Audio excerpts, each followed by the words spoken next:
Good day everyone, I am Angel Joy Bique, BSBA1 student. I'm going to discuss the relationship of scarce resources and unlimited ones, difference between goods and services, difference between human capital and physical capital, difference between renewable and exhaustible resources, entrepreneurial ability, meaning of market, meaning of the statement that there is no such thing as a free napkin, and the 4 types of decision maker. Relationship of scarce resources and unlimited ones. Resources are the inputs or factors of production used to produce goods and services. It has broad categories: labor, capital, natural resources, and entrepreneurial ability. Unlimited ones. This is the some manner of a buyer or consumer, and even these are the essentials that they want to buy more and more for their own stock. The relationship of scarce resources and unlimited ones is they are connected to each other because if one gets lost, the business or economy cannot easily to grow. The relationship of scarce resources and unlimited ones is very broad to each other because if our resources that we use to make some products or services that we need or needs of our consumer, it will not satisfy their wants because we have not some resources to do that some products and services. For example, in bakery shop, if our suppliers not have already a stock of ingredients, for sure, they cannot give us, and at the same time, wala tayong maproproduce na tinapay and it will not satisfy our customer. Differences between goods and services. The differences of goods and services are: first, in goods. Goods is kind of products that is tangible that the business offered.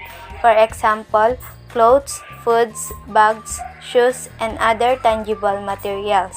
While services, it has a characteristic that is tangible that the business offer to the customer.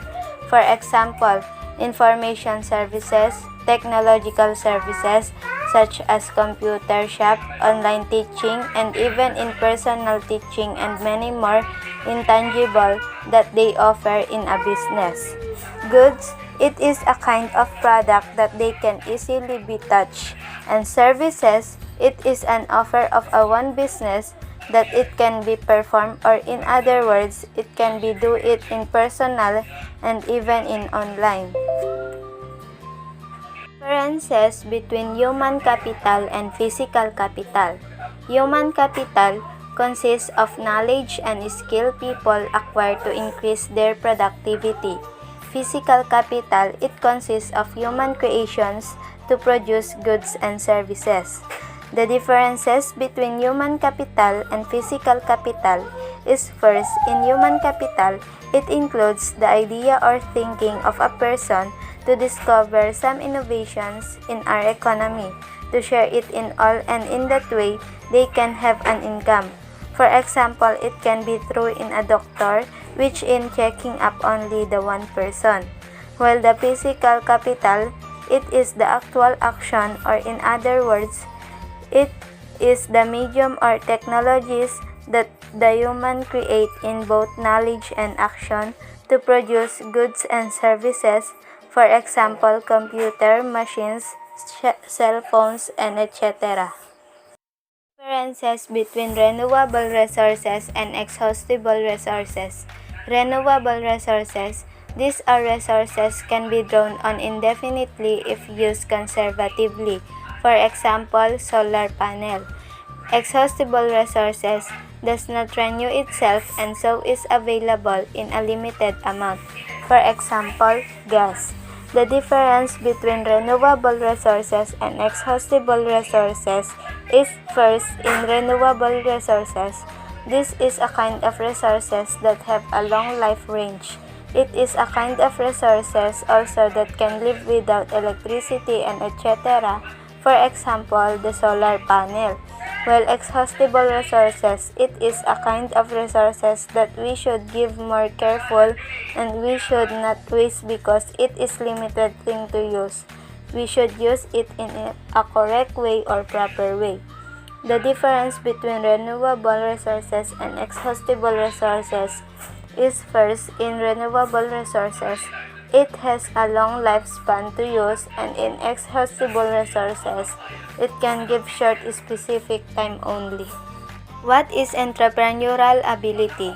Entrepreneurial ability is the talent required to dream up a new product or find a better way to produce an existing one. It means it is the ability to build up a business, to grow fast, more and more, to create some innovative and unique products and services that they offer to get an high income and to satisfy their customers, and at the same time to help our economy to grow more. What is a market? Market, it is a place where the buyer and the seller take change of their products or services and money. For example, malls, supermarket, and etc. It is a place also where the seller can sell their products and services and the buyer or consumer where to buy. There is no such thing as a free napkin. The meaning of this statement that based on our topic, which is business, is in every peso that we use to operate one kind of business is important. It should be give a details on how they use it and many more. It is important because it can reflect also on the financial statement of a business to be balanced. And in line with our topic also, which is scarcity, we should give more importance to the resources that we have to be make sure that we have an enough way to produce goods and services and not getting too scarce and not the one source of not growing economy. 4 types of decision makers. The 4 types of decision makers is household firms, governments, and the rest of the world. These are the 4 types of decision makers. First, the household firms is a firms that learns and gathers some information about the number of demand they should produce.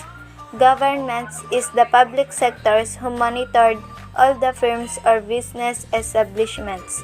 And in the rest of the world is the person who supplied to the retailer and many more. First, in household firms, it includes here how the flow of the resources that is produced by many firms, knowing the most necessities of many people to sell more so that the consumer have they want. Second, in firms is the one who makes some resources and the one who produce some resources to deliver in some businesses to sell at the same time is the one also who sells some resources. And last is government and the rest of the world. They are the one who examine a kind of this business and firms whether it is legal or not, and they supervise all the actions of many firms. And that's all. Thank you.